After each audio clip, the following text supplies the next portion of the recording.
on entreprend en coopérative parce que d'abord on a un projet collectif et donc c'est une entreprise qui ne se conduit pas de la même manière que les entreprises classiques. Il n'y a pas une recherche du profit à tout prix en vue de rémunérer les actionnaires. Quand les 19 fondateurs se sont réunis au départ et ont décidé de créer le média, donc il s'est très vite posé la question de l'entreprise qui pouvait porter le média et donc ils ont choisi le modèle coopératif plus pour les valeurs que la coopérative permettait, notamment des valeurs d'indépendance, de transparence et de démocratie. Il n'y avait pas de rôle prédominant, en tout cas dans le fait d'amener l'idée, de la porter.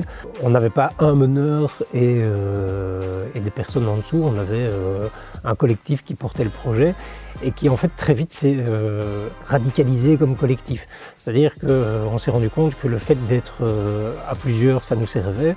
Et donc quand on nous disait oui, mais vous devez mettre un directeur, vous devez fonctionner comme la société classique, il y avait une sorte de frein systématique en disant non, non, non, on veut rester un collectif. Les avantages, ce serait l'obligation, mais je vois ça de manière positive, de travailler en collectif et donc d'être redevable vis-à-vis de tous les coopérateurs. L'avantage, c'est que l'intention de départ, d'être un collectif, de décider des choses collectivement, de ne pas donner énormément de poids à ceux qui ont plus de capital, mais une fois que c'est coulé dans les statuts au départ de la société, ça nous permet à long terme de savoir que ce principe va être gardé. Oui, je sais ce que je dirais. En fait, je dirais de le faire, mais de ne pas le faire seul. C'est important, la notion de collectif est non seulement importante, je crois, pour enrichir le projet au niveau des idées, mais aussi pour que le projet puisse prendre vie sur le long terme.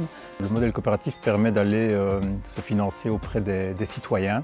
Or aujourd'hui, sur les livrets d'épargne, il y a plus de 260 milliards d'euros qui dorment.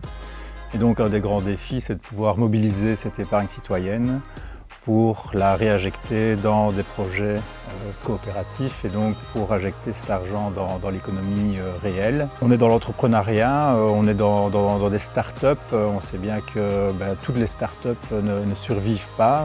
Grâce au modèle coopératif, qui est plus résilient que les autres, on a un taux de survie qui est excellent, mais il ne faudrait pas que les premières coopératives, et c'est inévitable, qui se planteraient, qui se cracheraient, je veux dire, refroidissent finalement les citoyens et qui n'auraient plus alors envie d'investir dans ce type d'entreprise.